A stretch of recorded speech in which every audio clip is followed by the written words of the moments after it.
Hi, I'm JC Futrell, the Director of Education here at Redline Contemporary Arts Center, and welcome to our 6th annual 48 Hours of Socially Engaged Art and Conversation Summit. This year's theme is Afrofuturism, brought to you by We Are Denver.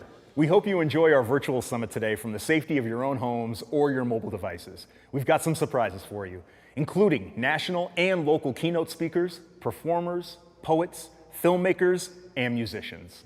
We'd like to thank all of our sponsors for making this possible. Thank you, Colorado Creative Industries. Thank you, Denver Arts and Venues. Thank you, SCFD. Thank you, Arts and Society. And thank you, Hemera Foundation. And now, 48 Hours.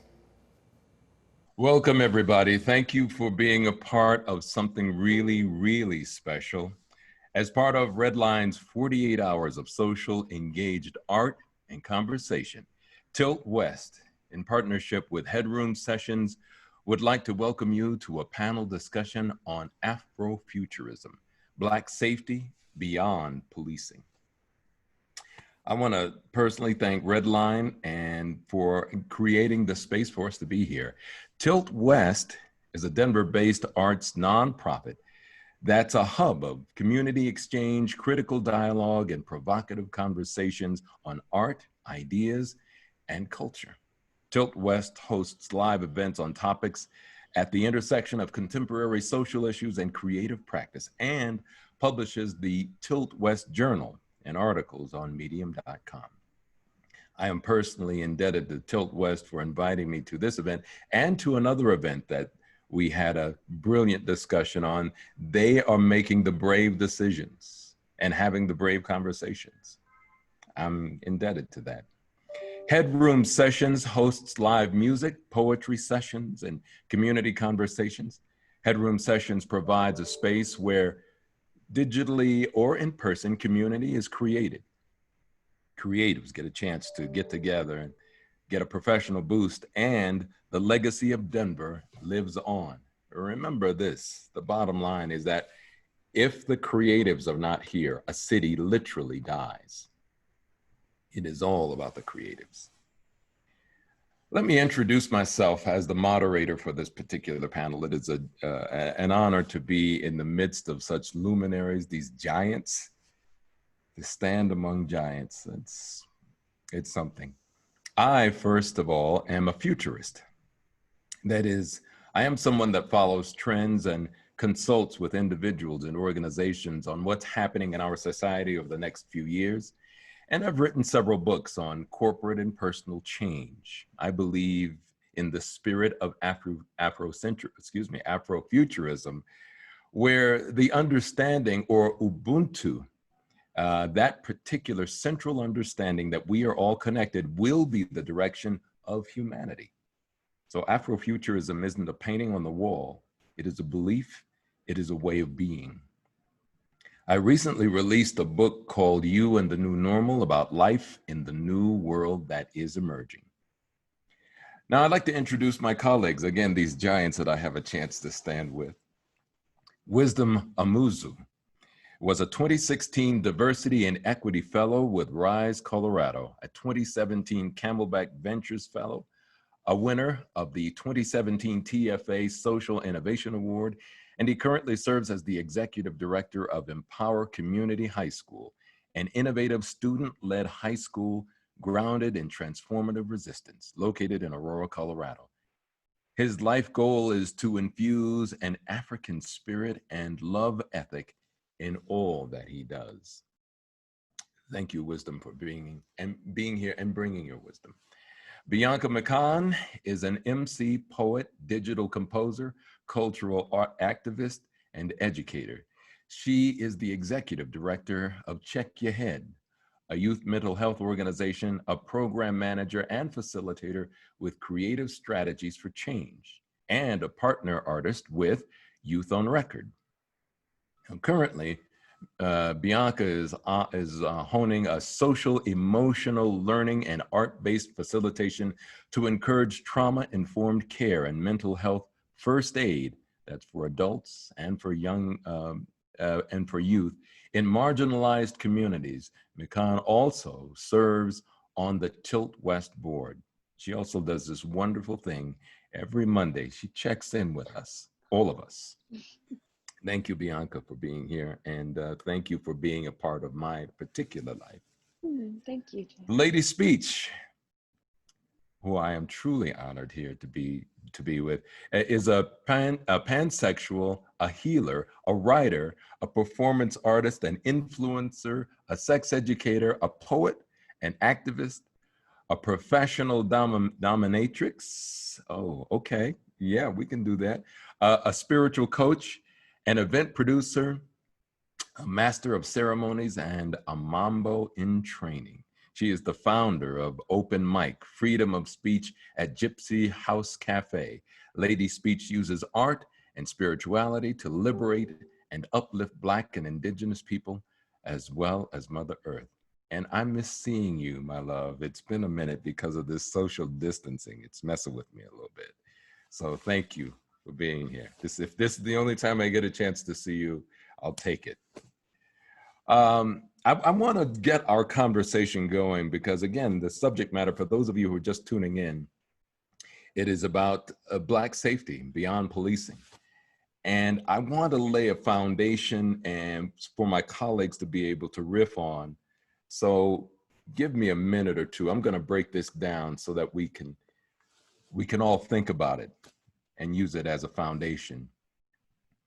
While our elected officials do work on policing and policy, that is only one part of the recipe for protecting Black bodies in a society that has used our torture, our rape, our exploitation, and killings as theater.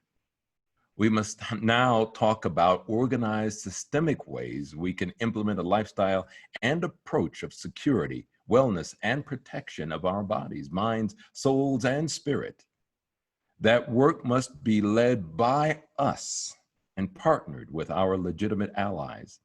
In other words, if our formal systems fail us, we must now develop and implement informal systems that not only save us, but give us the tools to thrive and succeed in an environment that did not expect us to be here this long.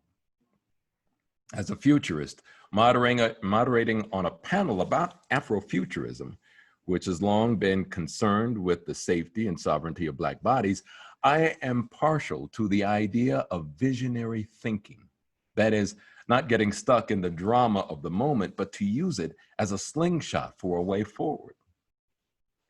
Now, I want to be clear here. Over 400 years of absolute madness has trained us to only focus on survival. We can't deny that.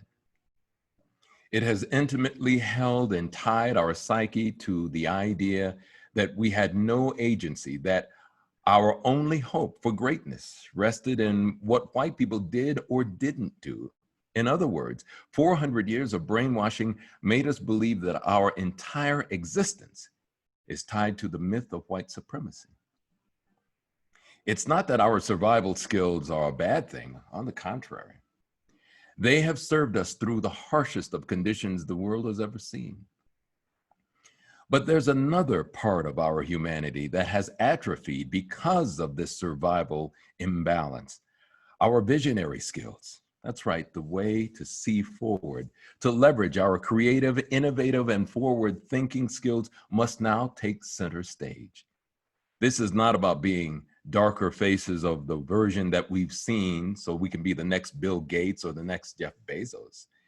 We must reject the mind that has brought the world to the edge of economic, environmental, and societal collapse, and now start using the deep inner knowledge that the ancestors dropped in our spirit a long time ago. To paraphrase Albert Einstein, the minds that got us here will not be the minds that will get us out.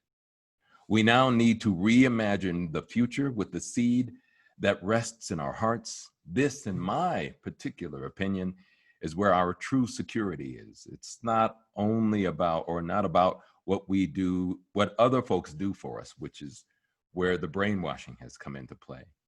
But it's about what others do with us and what we take the lead in and how we empower not only ourselves, but everyone else around us so that we can create the just and beloved society that we love to talk about so much. We were told over 400 years ago that our only way out of this mess was to die and go to heaven. That's not by accident. It was designed to make us think only in the box that was given to us. Today, I say that we not only think outside of the box, but we must understand that there is no box. We are no longer tethered to the norms and confines and convention of what we were used to. There is no box. Now we can create something really special and entirely new. I say our only way out of this mess is to lead from a higher, greater, and empowered place. In my world, that's true security. I have with me three people who I call seers. In indigenous communities around the world, you had to have seers in order to help the community get clarity about the road ahead. They were able to see things that many cannot. Our desire is that their collective words will help you rethink the immediate future, that's the next couple of years, and go to places you haven't gone before. These seers are Bianca Mikahn, Wisdom Amouzou, and Lady Speech. So I'm going to start with the questions. I'm just going to go right into it now. In fact, I'm going to start with you, Bianca. I've given my idea about true security, what I believe to be true security, and that is, to me, a vision forward. Without that, we're toast. And that's also a belief of safety for me. Now, share with me what you believe is our true security beyond policing. Ooh, and you might have seen a big physical response. A lot of my work happens on a somatic level. And so I just want to name that at the top. If you see me moving, but you can't hear me, I know I'm muted. I'm just responding to what's happening. Thanks so much, Chet. That was a gorgeous scene setting and space setting.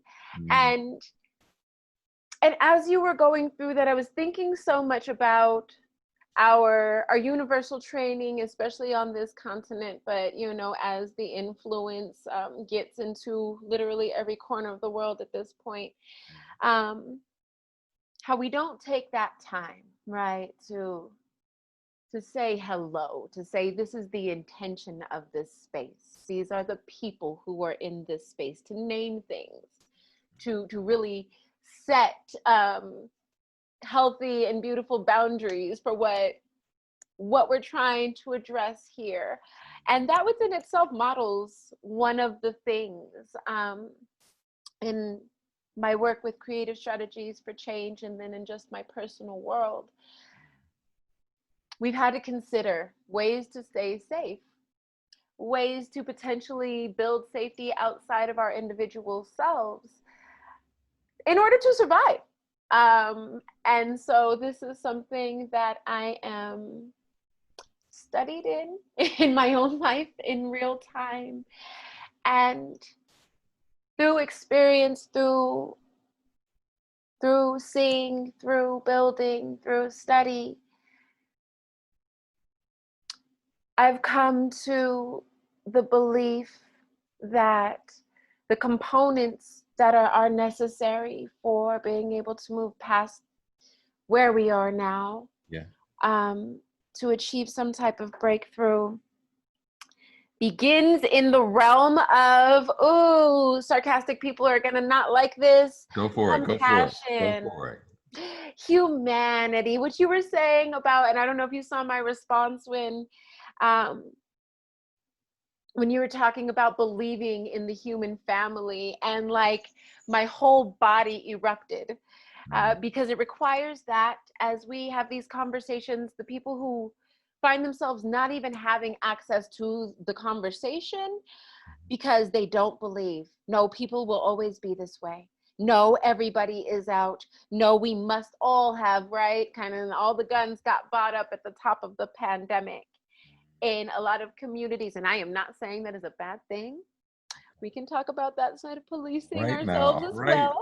Right. Come on. I'm not saying, I'm just saying there were some folks who were like, I'm going to buy a lot of ammunition. And there were some folks who were like, I'm going to learn how to bake bread.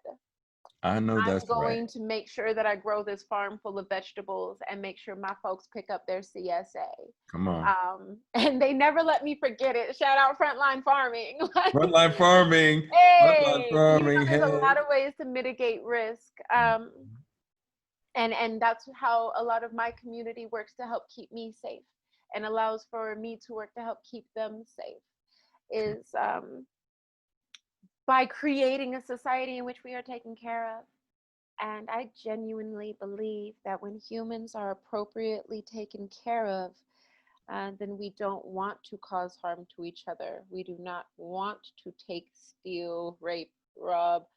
I believe that usually when we see those things, we are also seeing that somebody does not have what they need. And that increased compassion, that increased belief in humanity front loads this conversation in some ways. That's a conversation that one must have with themselves before this to Yeah. say, do you believe that humans can be good to each other? A lot of us don't. Yeah. Yeah. No. I hear you. And I share that space with you. And I do believe that there is that ability that exists. The challenge to me, it seems that a lot of this is going on because there was a system on automatic pilot introduced years ago that nobody has checked, and they've allowed it to go unchecked. And then they say, oh, this is just humanity. This is who It's we just are. what it is. We've never, nobody does that. You think that people are just going to show up and help you? And I'm like, yeah, I do. Because I earn it, because I have cultivated, because we have shared language and these different things without community. And that includes policing. And I don't want to, because I so much want to hear from these other two, but me and my love here's speech have effectively policed domestic situations, have shown up when there is harm being caused and said, hey, no, or whatever, bus stops, the different ways that we can be interrupters, motivators, healers, genuinely. That looks a lot of ways. No, that's right. All right, let's get an opening salvo from Wisdom before we go to speech. Wisdom, your concept of what what safety looks like in this day and time. For me, I think of levels. I think at its most simple. You're a little low, brother. You're gonna have to speak up just a bit. Yeah, okay. Can you hear me now? Yes, sir. Okay. For me, I think of levels. At its most simple, I think safety is freedom from threat, be that physical, mental, spiritual, emotional. The next level for me is actually an acceptance of threat as part of the natural life cycle, and as naturally found in nature. So for me, then that looks like freedom from fear, which is leads to an acceptance. And for me, with that acceptance comes the ultimate safety, which is peace.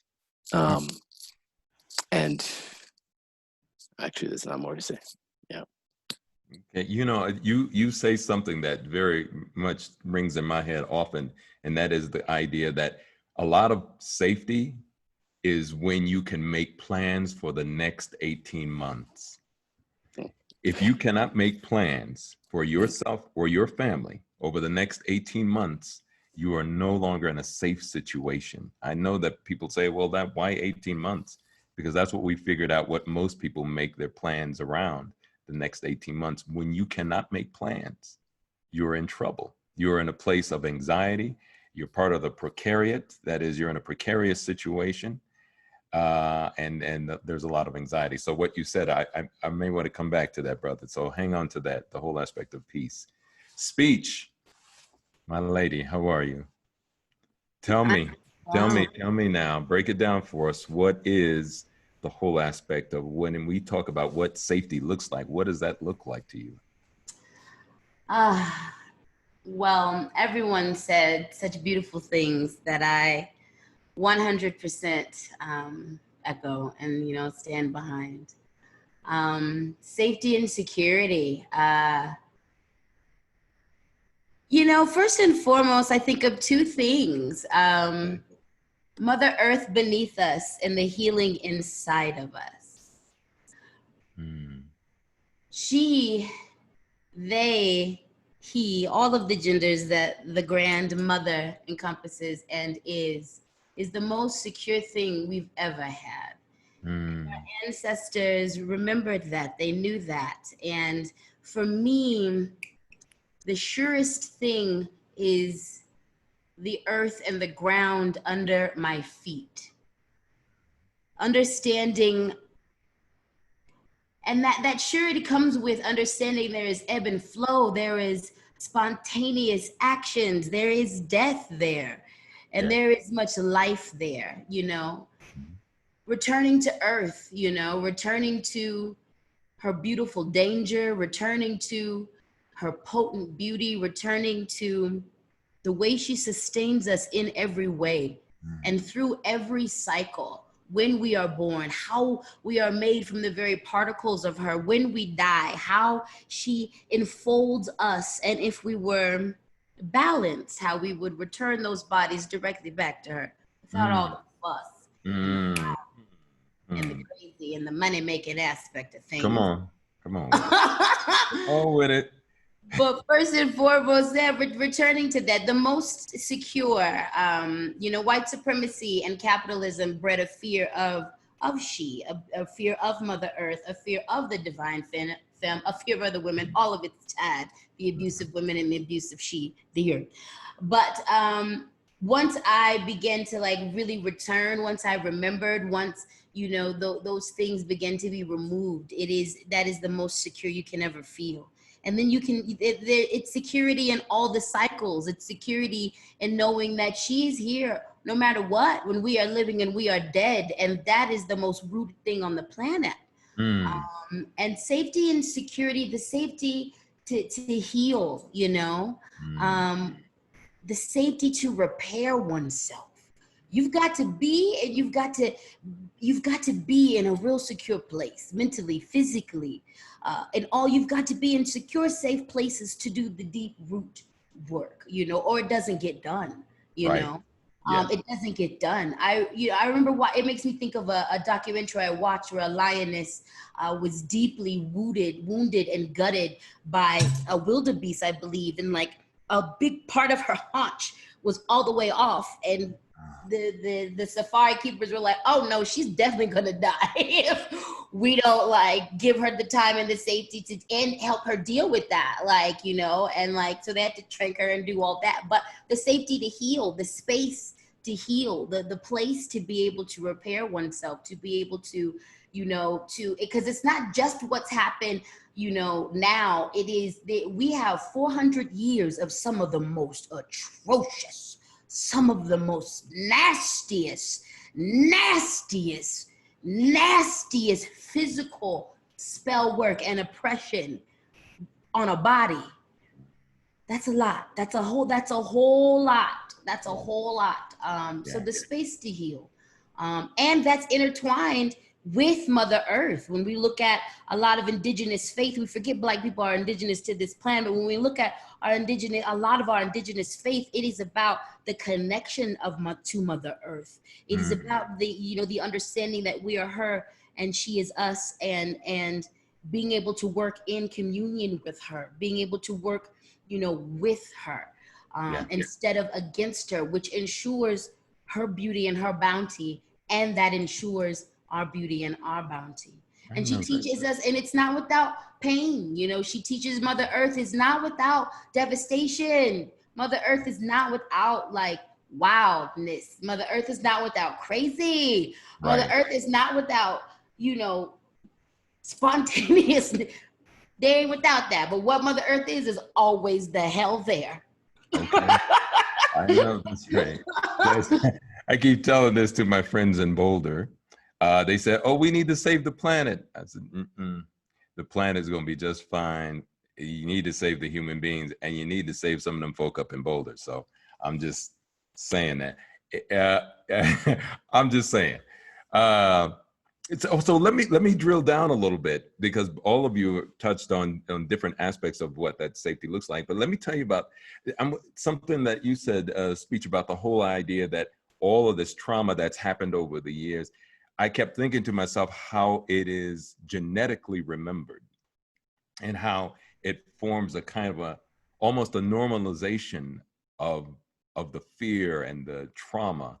And I would submit to all of you, my fellow seers, that we have normalized our pain, and those who have caused the pain have normalized the abuse.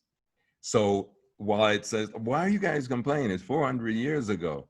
What we're talking about is an ancestral, what they call genetic memory, that has been passed down generation after generation. And you don't even have to worry about, you don't even have to talk about the past 400 years. I have been stopped by the police 7 times since I have been here in the Denver metro area. That's since 1990. I know we were just talking to a gentleman who said he was stopped 30 times. And every time they said that they were running plates. Now, here's the thing. One time I had my 2-year-old son in the backseat of the car. It was a red Subaru wagon, 4-cylinder, a red Subaru station wagon with my son in the back. They came, they stopped my car, they pulled out, they had guns drawn, they had me get on the ground, they handcuffed me while my son was in the back seat, had me sit on the curb, and they said, "Oh, we thought you were a guy who robbed a bank." The trauma of that, I'm not a victim person. That's just not my style, in the sense that I want to embrace it and hold on to it for the rest of my life. I recognize that we have trauma that has come from our victimization. I recognize that truth, but I don't hold on to it as if I don't lead with my wounds. Let me put it that way. So, but that particular moment has reminded me every time I see a police car, or every time I see a guy in blue, or every time somebody walks around with a gun on his holster, of that particular moment. So I want all of you, and I'll start with you, Wisdom. What do you say to people who are walking around with this unsafety, if that's a phrase I can use, this constant unsafety that exists, that have been has been carried over from some other experiences inside of this particular political system? How do we manage that? Managing that unsafety, because that's the stuff that will show up and when people say they acting out, we're really just reflecting some of that genetic memory. What do we do? How do we deal with that? Yeah, and that's the stuff that'll kill you over the long run, at that molecular cellular level. One, it doesn't matter how many times you hear the story, you still have the same impact. So part of me is just processing the story you shared. 2, I had to mentally, the advice I give my little brother will always be on a different level than the advice I give our students. I can treat them like little brothers, but it's just different. The advice I gave my little brother is, you have to mentally depart from America, and from the very notion of America. Wow. And I took my departure formally about a month and a half ago. Wow. And since then, all that is you can call it lots of different exercises, whether this visioning, whatever framework we want to apply to it. It begins with the manifestation of the safety of my body, and it does not begin with the wound, the pain, or the downright pornographic obsession with Black pain in this country. It does not begin with that. And if you truly accept that mental departure, you actually begin to feel sorry for the person who cannot fathom someone running down their street while chasing them down with a gun. And you begin to actually have a kind of pity for that person. And I think lots of things. I'll pause there, which for me, actual peace from this kind of domestic terrorism meant mental departure. And I'm working on the long-term plan for that physical departure. Because I've personally given up on the idea that there is any kind of saving for America. But that's just me. I'm going to go to Bianca next, but I want to say this: you are not alone. Most people may not realize this, that there is a high number of people, particularly in the African American community, that have given up on this idea of America. And your words about a mental departure as a safety mechanism, I've never heard that before. That's extremely profound. Bianca, your words. It's so profound. There's so much in there. I'm familiar to a fair extent, though, with the mental departure that America, that the US requires. Ooh, we need a better word. When I was overseas last, I was like, I'm from the US. It's cumbersome, right? We want one word. We don't have one because we say American, and that's part of the mess. But I am familiar with the mental departure. In my field, in my world, we call it psychosis. Yeah. Yes. And that is something that I have experienced, being out of touch with reality, because that's the definition of that.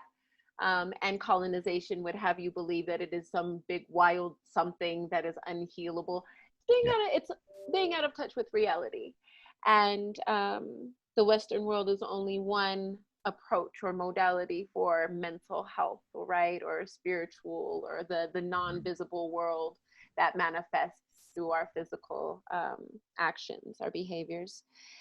And I feel like and it might seem like an odd parallel to draw, but in a world where I was not out of fight or flight consistently until 2 years ago. I know that's right. Okay.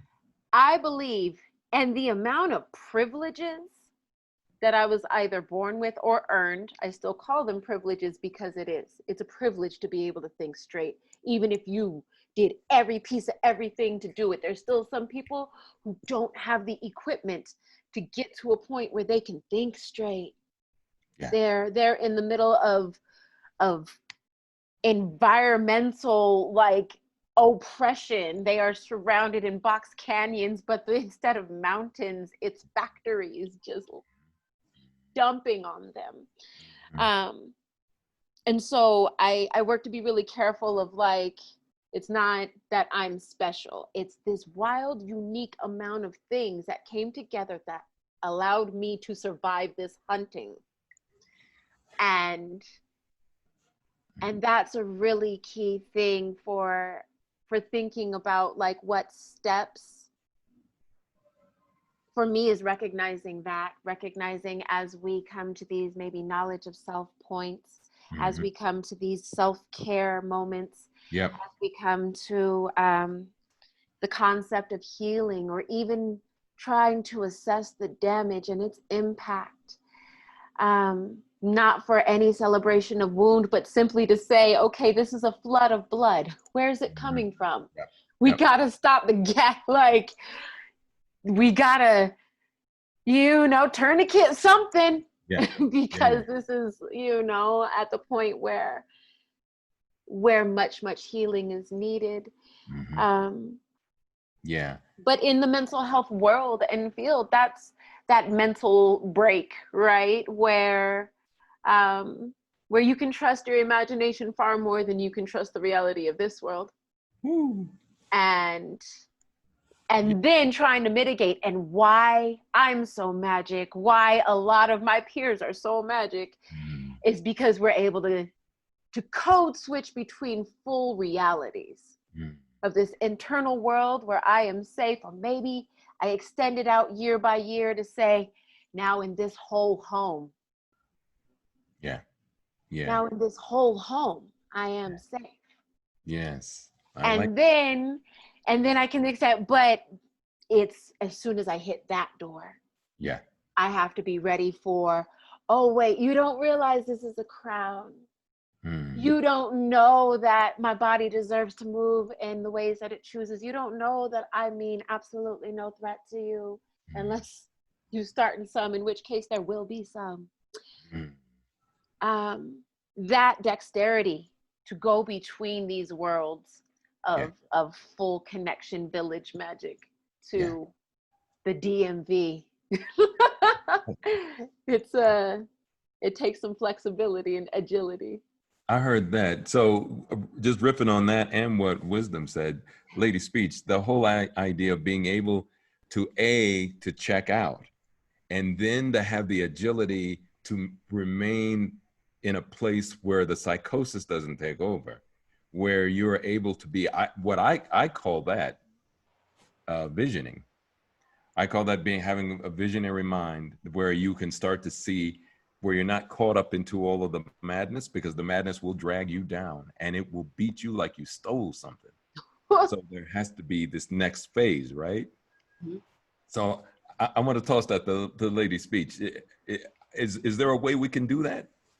You know, I want to, yeah, I think there is. But I want to go back a little bit. And then go forward into that. Okay. We as traumatized people, we gotta first really talk about it.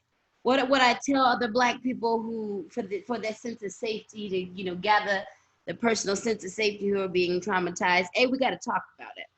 We have to talk about actually what happened to us and what happened to us. What happened to us personally? So many Black men need to talk about their sexual assaults, their rapes. Black women are talking about it, and we need to talk about how we get shut down by Black men because they're shut down about their own. We need to talk about the depths of the trauma that we have survived. Not only we are surviving, we're so used to the trauma porn and the way it's presented, and we're so desensitized. We need to process it. We also need to process actually what happened. Slavery was definitely cotton picking in fields and all that stuff, but it was, sex slave spaces. It was hyenas stuff, definitely, I saw you take my baby from between my legs and then feed it to the gator, honey. We need to talk about that. We need to talk about that. As a survivor, it's important to talk about that because I survived child rape and a whole host of other things, exploitation and all kinds of other things by leaving my body, okay? We need to talk about that. And I'm grateful for those skills that got me. I'm grateful that I was able to step all the way the fuck out myself. I'm grateful that I was able to get out and my brain split in order and did this thing to protect me. We need to talk, but that's not a good space to live in all of the time. Is that a skill that could be live in all of the time, and we have been living there. So we have to process it. We practice learning about our history and talking about what happened in history by talking about and processing what happened, now, and going back there.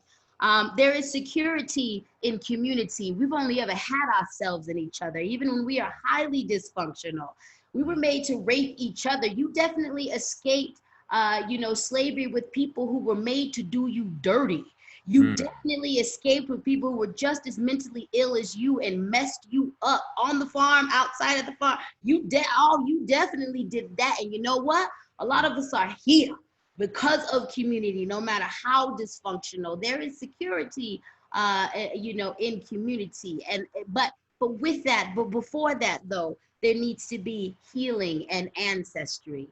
Number one, we aren't alone, acknowledging that we aren't alone, and our history is peppered with people who, a long history of folks who were not ever touched by colonization. So number one, pulling in on that, understanding the fullness of who we are. And there are people who don't have this story, and they are here to assist us. They are here to breathe life into us. They are here to help us. They too are in our bones, just like the tragedy. There is magic here. There is strength here. There is stories here.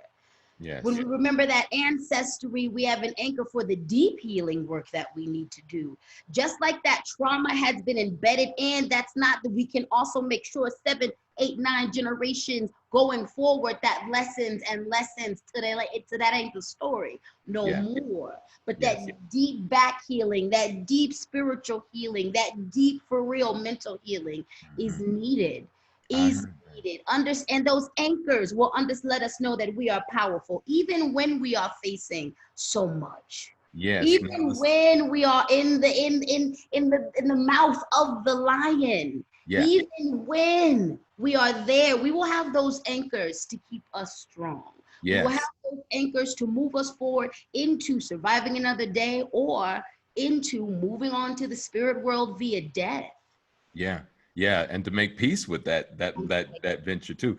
Now, let me throw this out at you. The science says that we can break the trauma in one generation.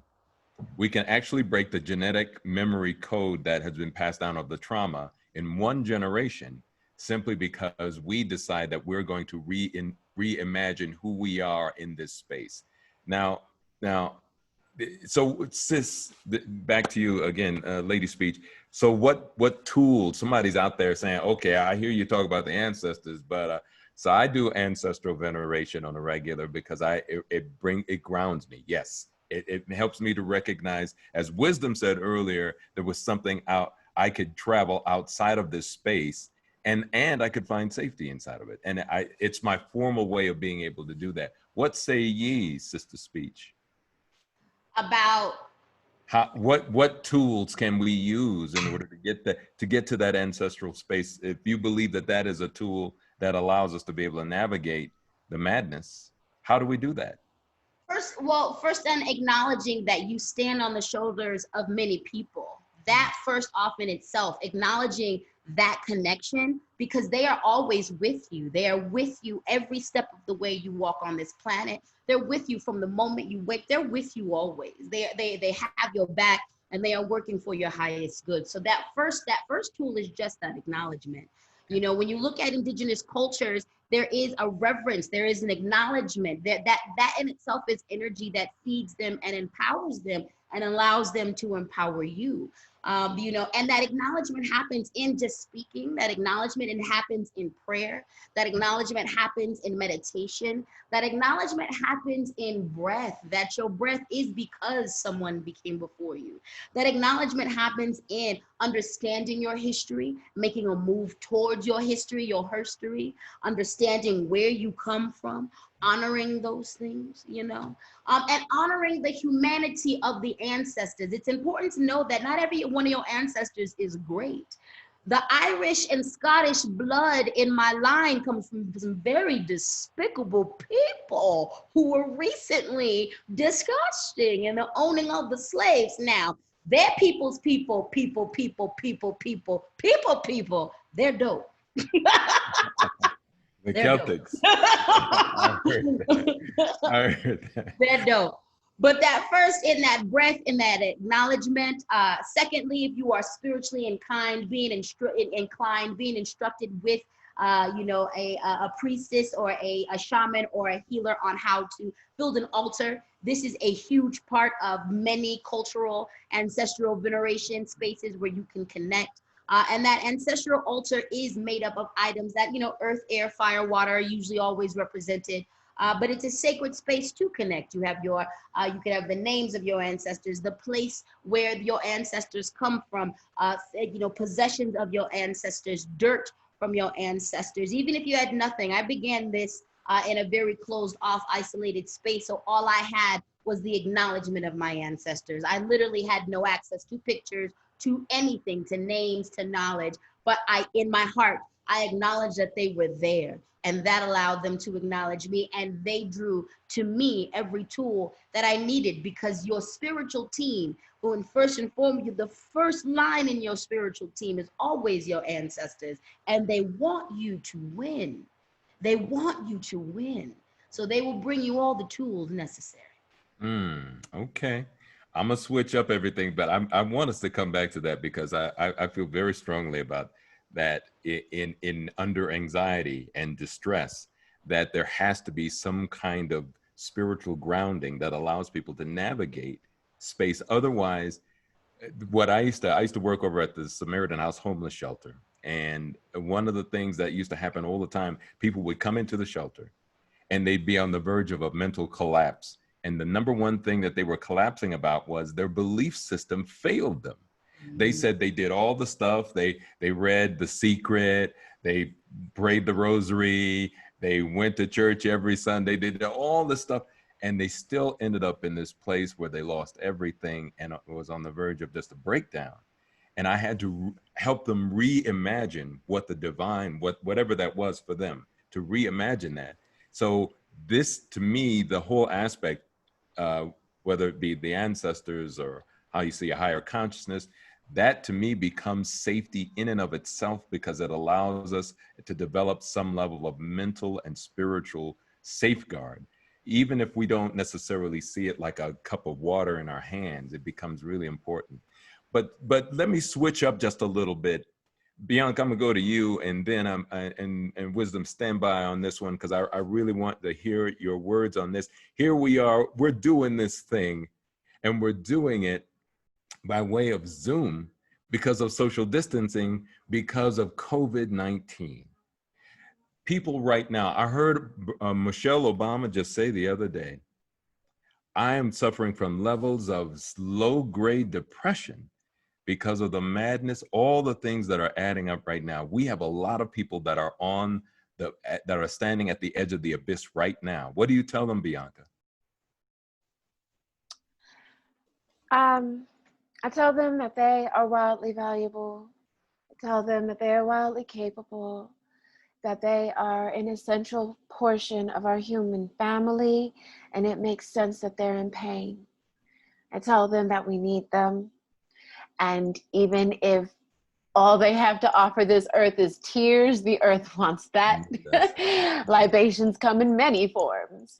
That it is okay to be in an incredible amount of pain. Not okay in the sense that we hope for that to continue, but it's okay if you can't see your way out of the pain that you are in. That saying that is life-saving, cycle-breaking, world-changing, to say, I don't know how to get out of this. I know I want out of it. I don't know how to get out. I don't know how to, or, and I have been in places so low. I hope my laugh doesn't seem inappropriate. I laugh in just looking at the journey, you know, my dynamic creative. I'm like, no, it was, woo, laugh at that. It's the only thing you can do. I know that. But I've been in places so low where the only thing I had was my pain. And that was an important thing to have, to be able to, and not to say, and I'm thankful for both the privileges and the work that enabled me to get outside of those spaces and be in a place now where I can't imagine going back. Also, life is interesting, right? And so healing is not a given. It's not a given. Right. If you don't work for it, you don't get it. Yeah. You got to put in the work. You got to put in the work. Simply put, and that is a really hard thing when we are talking about something like 400 years of trauma. What do you do with that? Where it's like, but I didn't break my lineage. I didn't break my lineage, but I have to fix it. Yep. It's not my fault, but it's my responsibility. Responsibility. Come on. Yeah, those. Oh, I don't like that one, and I say it every day because, and especially being mixed Black, especially having, you know, I have a white mom. These things matter, and the conversation is so important for, okay, how do my wellness isn't going to look like her wellness, right? Actually, right. And even within those immediate family points of like, so what does decolonization look like? What does reparations look like? What does re-indigenization look like for somebody who was told that they were white for the same amount of years? That whiteness exists and they are it.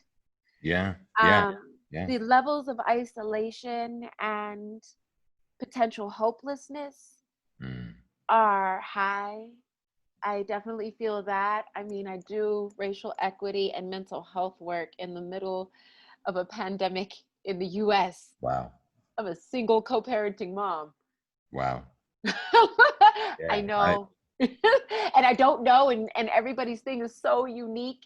But I have definitely had moments where it's like, if I pick this phone up one more time, no. And yeah, you know, where it's just like been a little too much to bear for that moment. And I want to rip on something that you were saying, Bianca, just about the tears. And most of us know the tears. If we haven't, I'll say this: if you don't know the tears, you ain't done the work. You got to know. Oh, the please tears. cry. Please know. cry. So, with that as a point, Brother Wisdom, what do you tell the brothers who are back out there going, you know, they're catching hell. You know they're out there catching hell, but yet they have yet to spill those tears. What do you tell them? Yeah. Quite often, one of the things they don't talk about is the impact of colonization is the replacement of the elder on the street corner with the town drunk or the town philanderer. And especially so I'll actually turn to two successful, based on your definition of success, two men who have also caused a lot of harms, but whose quotes I draw upon. One is Jay-Z, who says, "We were kids without fathers, so we found our fathers on wax and on the streets and in history. And in a way, that was a gift. We got to pick and choose the ancestors who would inspire the world we were going to make for ourselves." And quite often that is, whether we like it or not, as somebody who works with young men, that is the task at hand, is you've got to build your A team. You've got to build your own squad and learn from them. And when you can accept the gift in that, you can begin to cultivate. And now I'll turn to Junot Diaz, again, an imperfect man, who talks about radical hope. And quite often, that's the only time I see a kid. I can tell the kid who has not developed radical hope and the one who has. And quite often with the decisions to make for their lives. And by kid, I don't mean anywhere from the ages of 4 to 44. Yeah. And Junot says, radical hope is our best weapon against despair. Even when despair seems justifiable, it makes the survival of the end of your world possible. And what I like about that is it acknowledges that actually there's a certain kind of dying that needs to happen for the rebirth. Yes. And it's the dying of that part of patriarchy you internalized that actually stunted your emotional development. And he finishes by saying, only radical hope could have imagined people like us into existence. And for me, again, I in fact, quite often, I don't even pretend to come out with anything clean. I take words from very messy individuals. Sure, as we all are. Exactly. And it gives me a certain kind of, in fact, I find comfort in knowing, because you know what? The duality of violence and beauty is my experience on this earth. Yeah, I just said a lot. I don't even know if I answered your question. You did, brother.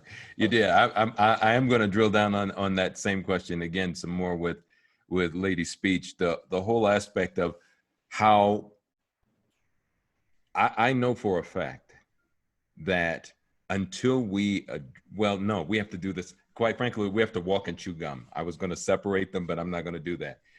Not only do we have to deal with our own personal healing inside of a system that on all appearances seems to be in a failed state status. We also have to deal with the misogyny that goes on that has been a part of how we've lived.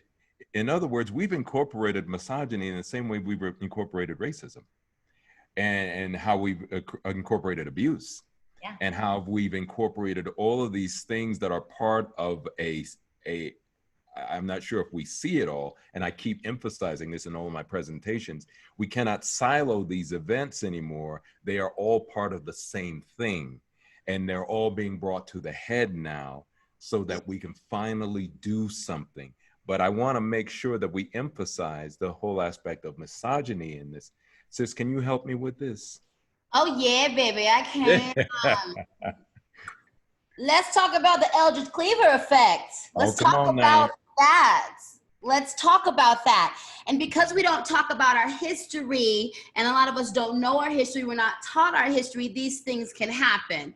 So a huge part of slavery was sexual exploitation. Now, definitely we only think of the massa raping the women to beget children, which that was a big business once Africa was cut off. So that was the breeding of women, but it wasn't just strangers. It wasn't just, your brother, your mother, your sister, siblings, your grandfather. Any viable person was made to do these things that was purposely to break people, to break us, to break a people. That memory is within us, okay? I want to just point that out. Eldridge Cleaver wrote essays about practicing raping black women, raping black women in practice to rape white women, okay? In the activist community, it has been, I remember a documentary I ended up having the pleasure of seeing, thanks to Ashar Ekundayo and the Pan-African Film Society. And it was a documentary that found so many of the women from the Black Panther movement, and they spoke about how rape was so rampant and how they were all told to shut the hell up because it would hurt the movement. Now, women and femmes made up a large part of the Black Panther Party and were getting run through. For real, though. And it wasn't talked about. For real, though. Martin Luther King was famous for having him and his buddies get prostitutes. Let me be clear that I'm pro-ho. I told you I'm a paid dominatrix and unpaid dominatrix. I beat people, white men, for money. We can talk about that if you're interested. If you're interested. Come on, girl, come on. That's my reparations work. We all know this. That is deep. So I have no problem and no shame to the sex workers. But Martin Luther King was famous for going the extra mile and not only abusing women sexually, like exploiting women sexually who were non-sex workers, but paid prostitutes were made to do depraved things that there was no consent for. Some of the things I do in my BDSM life, but it's all with consent. A lot of this stuff they did not consent to and were paid off. This is a legacy that is in also the churches. It's in the masjid. It's in the ATRs, which I am a part of. Okay, it is that ingrained, which was why we got to talk about it. Which is why we have to talk about it. Now, here's the thing. When we escaped slavery, we were all very clear who the hell did what and why. Our capacity to forgive each other and see the devil, I can see the devil in you and I can see the God in you. That, my friends, can save us and will save us. But we cannot act like the devil don't exist and wasn't made to exist in each of us because of these systems. We have to talk about it. And we have to talk about the legacy of that type of behavior in our community because it seeds so much. The legacy of Eldridge Cleaver, so many Black men in this community, in the activist community, I've seen it firsthand in so many communities, use these movements to get pussy. We take advantage of natural things that are going on in the brain. Black Lives Matter, extreme movements, the pandemic actually makes humans, all the grief, all the death, all actually psychologically, we want to have sex. We want to get down and dirty. We want to do it. Some of us want to, a lot of us don't, but a lot of us want to. I want to. The pandemic has kept me from a lot of y'all. It's kept me from a lot of y'all. Okay? And I'm pissed about it. We're doing what we're doing. There's nothing wrong with that. That's just being human, but utilizing patriarchy and misogyny to take advantage of people in heightened spaces and like ruining people's lives via sex and using sexism and patriarchy, not okay. Not okay. We have to talk about it. We have to talk about it because our movements get weakened. Now, here's the thing. The AIM movement has similar stories. The Brown Beret movement has similar stories. So we're not going to act like Black people, this only is us.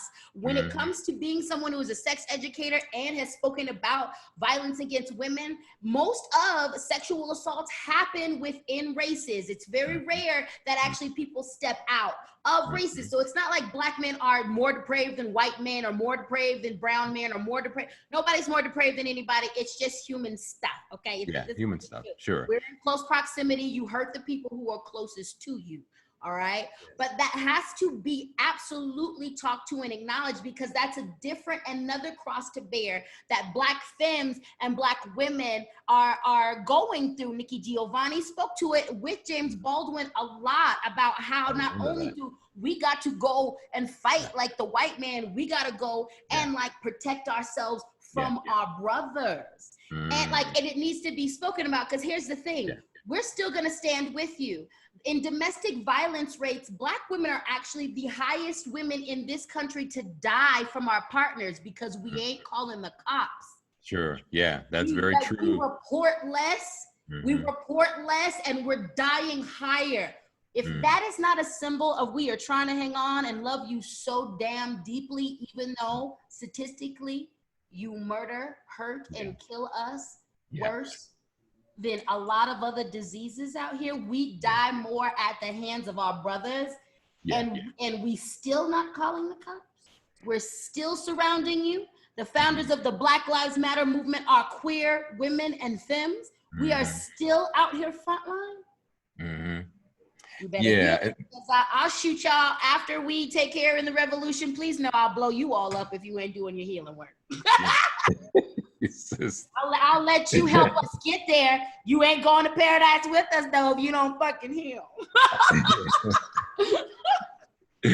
So here's and I totally after seeing so much siloing that's happened over the years, this part just drove me crazy. But one of the things that I do see is that in a system, let me stop. Let me walk this back. Let's say you're in a family and it's an abusive family. The father is an abuser, or maybe the mother is an abuser. All the children are going to carry what's the old phrase? Hurt people hurt people. So somewhere that kind of abuse continues, but one of those children will step out and say, I got to go get some help. I need to leave the family because the family is nuts. I love them, but they're abusive and they're nuts. And once I get to that clarity, I can get my healing. I think we are looking around and we're seeing a society that was based around violence, and abuse and exploitation. And a lot of the things that may be manifest are really cues from the environment that we have put roots in. That's not to say that it doesn't happen around the world. I'm saying that there's an abused child inside of an abused family who is perpetrating abuse over and over because the environment supports it. And maybe what's happening, and as some of my Native American friends would say, that, there's a reckoning that's happening right now, and the country gets to decide what it wants to be. We can find out what we want to be when we grow up. Do we want to continue to try to be abusers? Or do we finally want to do the healing work and start to become something above and beyond anything we ever imagined before?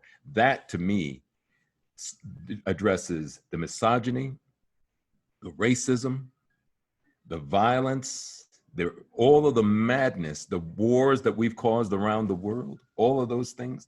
Now they're put on display and at a place where we have to ask the question, what does a healthy way look like?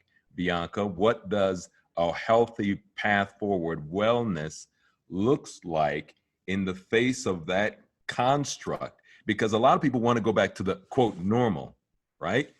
In the face of all of this, is that I'll be glad when we get back to normal, but normal has been kicking our ass. What say you, Bianca? I don't know any Black women who are saying, I want to get back to normal.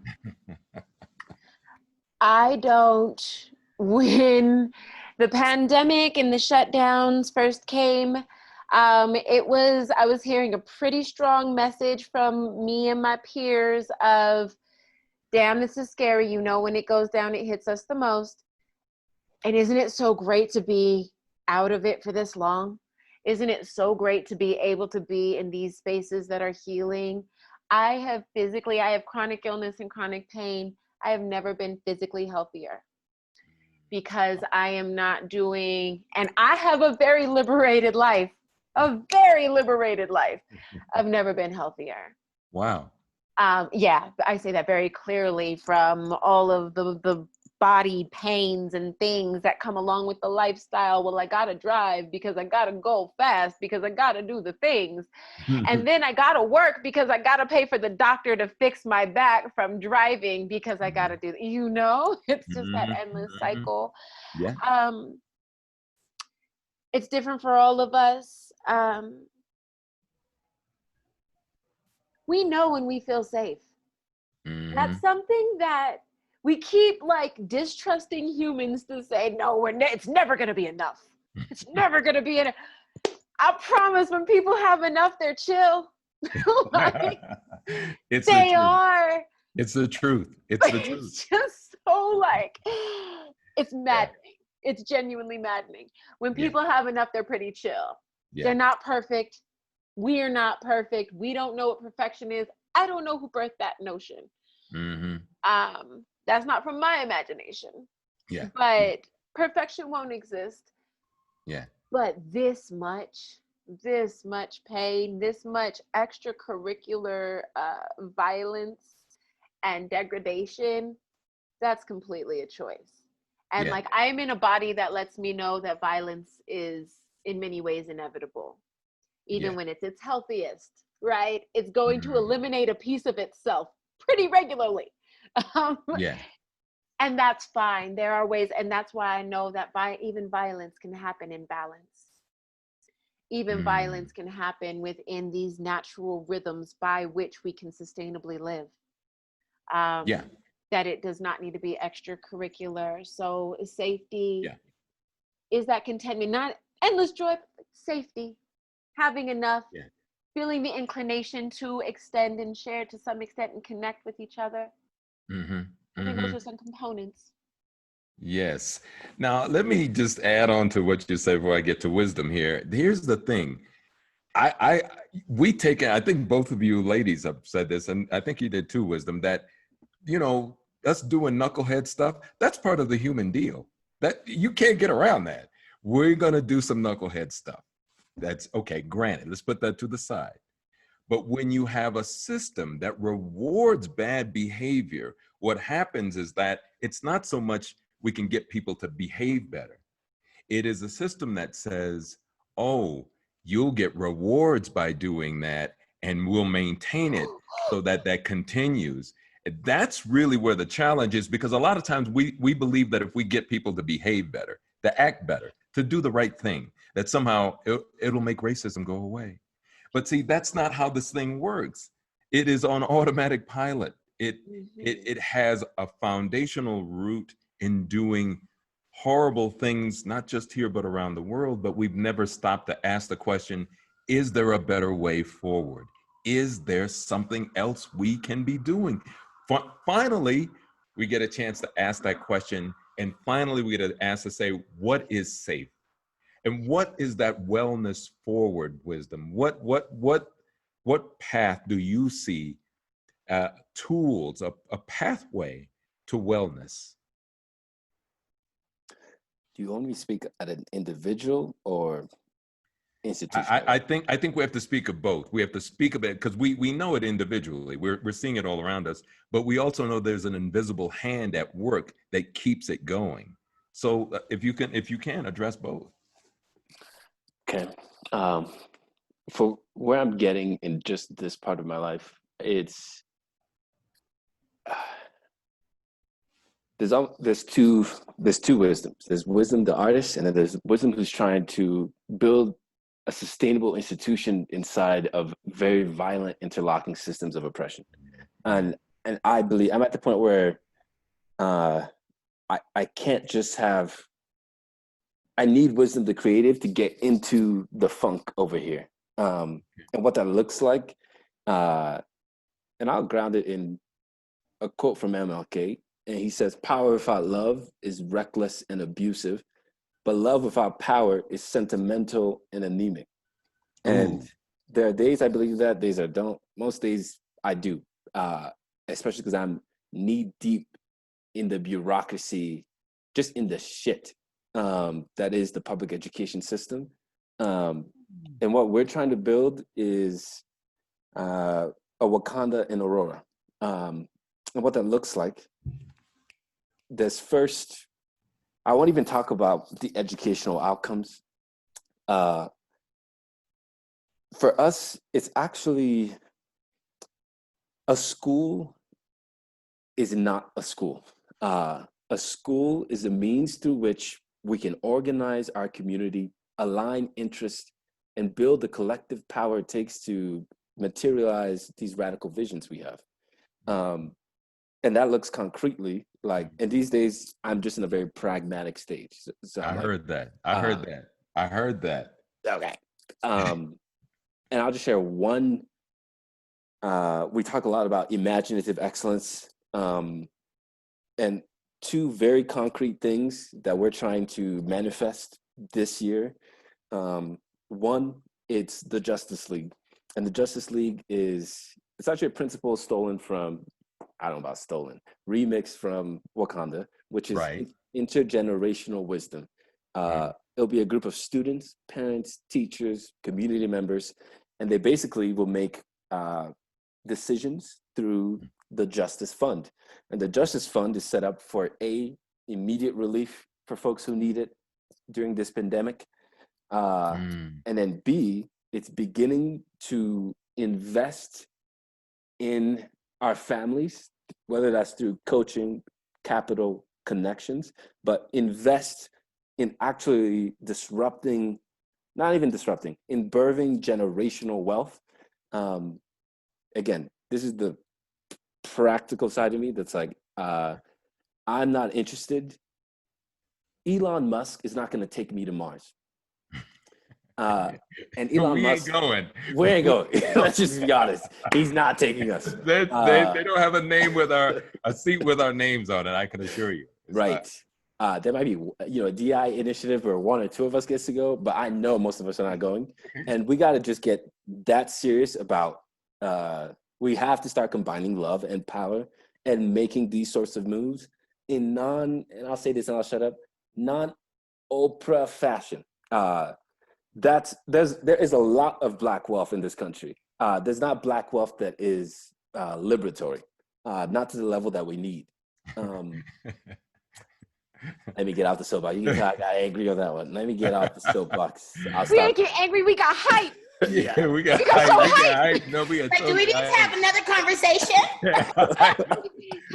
Before we go any further, I just want to make sure that those of you who are viewing, please ask us questions. There is a question you can ask on the Facebook feed, and we're winding down to some of the last few minutes, so we want to make sure that we at least have the opportunity to address your questions. Some of y'all might have some you might be hating, and that's cool too. We want to hear the hate, but we want to hear the love too. So we have to have both. Now, I want to say this too, that Wisdom said something. I can't tell you how many times I have been approached by other Black folk and brown folk and folks who are sitting there and saying, we must build a Wakanda. When I hear that, what I hear them saying is, I'm looking around at the institutions and I have no confidence. We have to build something better, or we have to transform all of this, because to allow it to continue is a suicide path.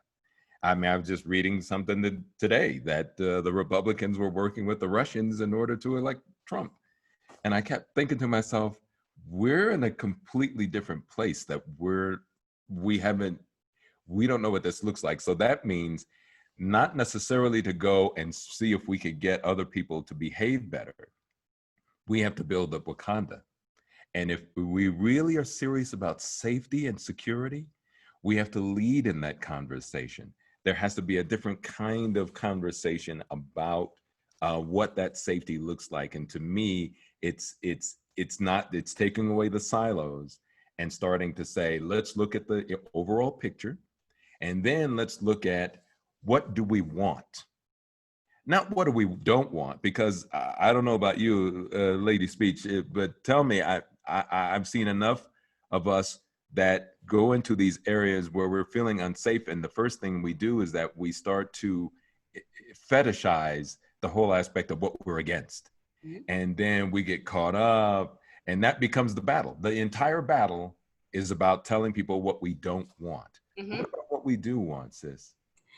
You know, I think it bleeds into, I've been telling a lot of people, there's a lot of Black people who are like, I'm so tired in the fight. And I'm like, I understand that. But also a lot of us are tired because we fight from a place of anger, which is not sustainable, fighting from a place of pain and anger. Right. I love Black people. I love women. I love femmes. I love Mother Earth so deeply, and that is always sustainable. The love of my sisters is sustainable. The love of Black children is sustainable. The love of Mother Earth is sustainable, and that feeds the hell out of me, because I have access to those things that sustain me, that I can feed from, that I can eat from. That it fuels my joy. And we need to want a better world. You have to have joy a part of that, joy and imagination a part of that. And imagination is made possible with a bit of joy. You know, with a bit of joy, when we only can focus on our pain, when we don't carve out spaces where we can, you know, to focus on the pleasure, when we don't carve out, because that's just as much of a medicine, that's just as much of a healing. And not pleasure in a get lost in your vices type of way, not pleasure in like engaging in all the substances type of way, but true joy pleasure, true, you know, pleasing your inner child, true soft joy, big joy, like things that really like bring a smile to your face, outside of your weed, outside of your wine, outside of that, like things that genuinely light you on fire. The wanting of a better world is different, because when you are coming from a place of joy, that fuels your fight, but it also fuels your vision and your imagination. Yeah. When you're coming from a place of love and you're coming from a place of joy, you are very clear of what you don't want. I fight because I don't like the way we are treated. But when I also recognize I can't do that 24 hours a day. I'm not at every protest. I'm not at every, and I know that like me being loud in public and like loud about my joy is a protest within itself. Yes. So understanding those places and showing up in that allows me to sustain me. And it also allows me to vision for the future. It also allows me to say, hey, I don't just want this, I want other things. You know, also understanding my history, also understanding where we come from. I have a friend of mine who's Nigerian and American. And she's like, y'all don't really understand what it's really. She was like, I'm not, like, Credit was cool, but I'm not really that geeked about it because I actually know Africa. And like, if we knew Africa, then like you wouldn't have to imagine, and like you wouldn't have to, like, we could build that, you know? Like Wakanda's here. Also, we can never forget Black Wall Street. We can never forget that we have done this, and we have done this successfully and quite fast after not the elimination of slavery, but the amendment, how it was amended, how slavery was amended. We've done this. We know, we're quick, we're smart, we're amazing, we're intelligent, we're dope human beings, just like human beings are. So we've built these things before. I think when we talk about vision, even visioning past that, visioning past like even the, I think a lot of us get stuck in just the capitalistic aspect of it, but really taking that vision even further past capitalistic space, because you know that's what empowered our ancestors, and melding, it's taking what they have and all the things that we are and truly building a new future. Yes. Now I'll say this, great. That's a great lead into what I want to ask Bianca to next. The whole aspect that I wrote a book just recently called You and the New Normal, and it is based around the concept that we spend so much time talking about the kind of mess that we're in, that we haven't developed, we've atrophied when it comes to visionary thinking. And as I said in my opening, the whole idea that 400 years of telling us to survive has kind of locked us into this space. And so I don't even get invited to parties anymore. They see me coming in and say, he's a futurist. Oh my God, not that guy. Don't let him in. I kid you not. I kid you not. So because I'm some people's worst nightmare, because I want to talk about the future. And when we're talking about the future, we're not talking about 50 years from now. We're talking about the next couple of years. So what that means. Family, we are talking about the fall winter semester, you know, in terms of like, how are we going to show up? And I literally this morning actually got some like hard information about who is in my village on a regular basis and is going to show up for my child and who is not. All respect to, like, we effectively co-parent. I never want that type of shade out there. Is like external layers, but still extremely shocking, extremely painful.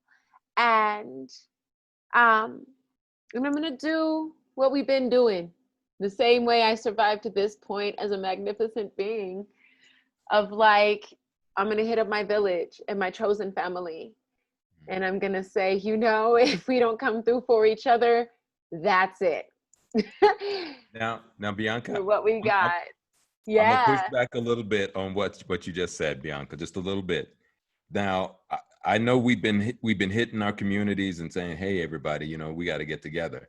I would say that may not necessarily be a winning strategy to this point. Otherwise, we would have a better defense against the kind of madness that's occurring. That's one man's opinion. Is there another way to drill down and make that even more impactful? Well, and I hear what you're saying, but I stand on what I stand on, you know, or else I wouldn't be standing. Truth. So like, that's an important thing for me, but I do definitely hear what you're saying in terms of like, it's limited. It's a limited tool, right? And it will only get so many of us safe, so many of us free.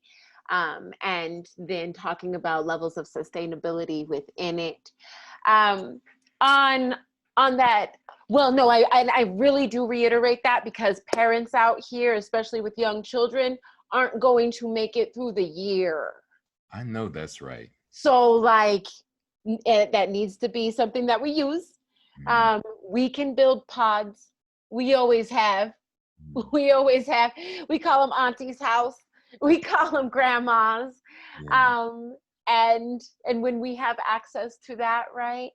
And that's an important thing that we will need to do in this next couple of months here. Really. I know that's right. Yes. Of like, who's got Mondays?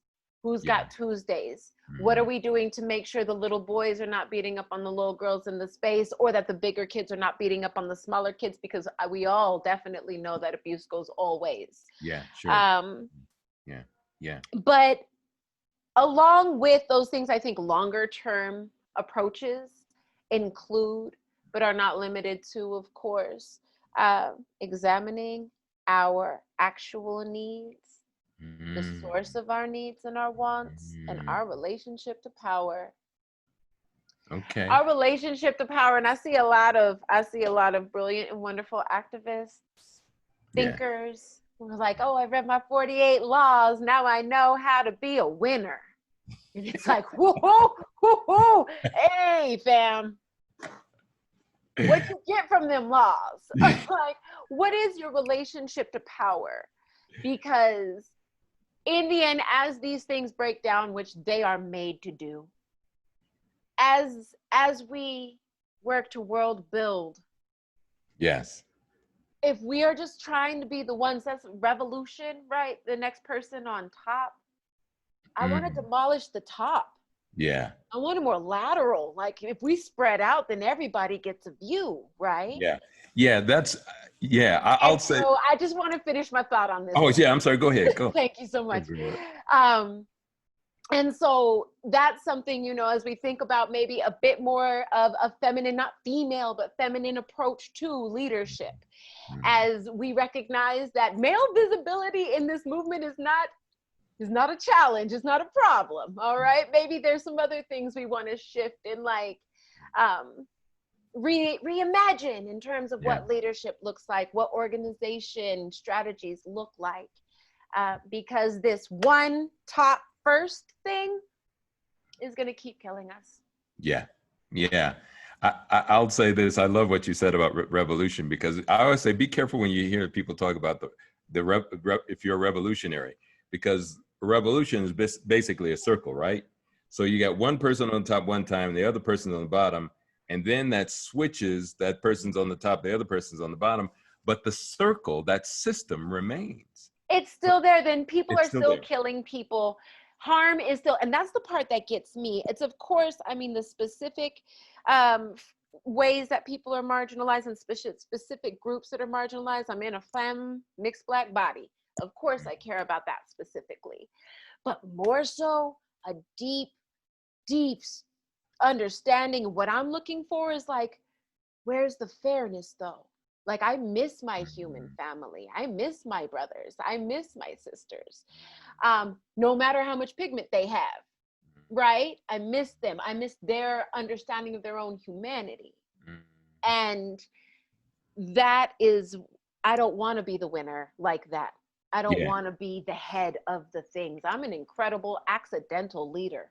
I was just trying to save my life. And people said, I "Yo, heard get off the that. mic." I hear it. I want us to examine power and really get down to that, because if you want to be the leader, you want to be the next head, you want to show us how it all should go, then you're just trying to colonize me in a different direction. Come on now, watch out. Okay, so wisdom, how do we keep from reshuffling the deck chairs on the Titanic? What do we have to do now?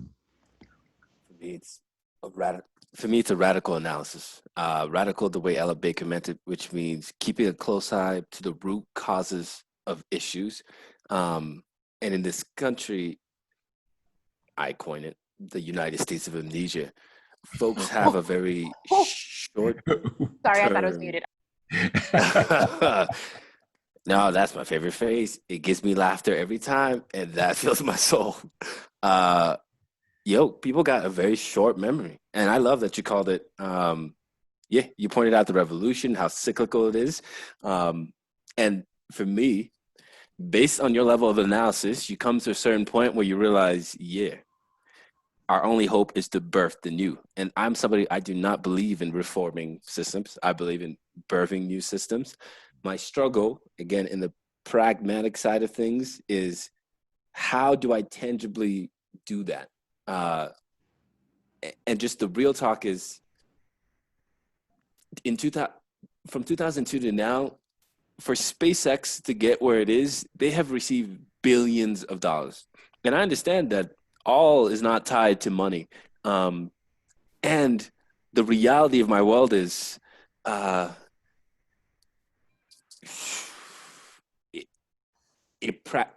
still in a capitalist society. Oh, final thoughts. Time is up. I don't want to end on that sentence. No, listen, we're going to have to wrap this thing up. And I do want to get the final thoughts of all of you. I cannot tell you how much all of you are moving me to the next level. But I want to start with you, Lady Speech. Your final thoughts as we wrap this thing up. Focus on your healing. I think a lot of this healing people, and as Bianca said earlier, well-satisfied people know what to do. We know what to do. We know how. We know what we need. When we have space to heal, when we have space to get our needs met, we know what to do. There's no need. There's no need for leadership in these capitalistic ways. When a community, things will naturally come together. Things will find their hierarchy. We are animals. We are of the earth, and the earth always finds a rhythm and a way. All the systems that we are participating with, right now go against the earth. They go against and when we really get down to it, we want to naturally be in the rhythm and the way of our mother. So, yes.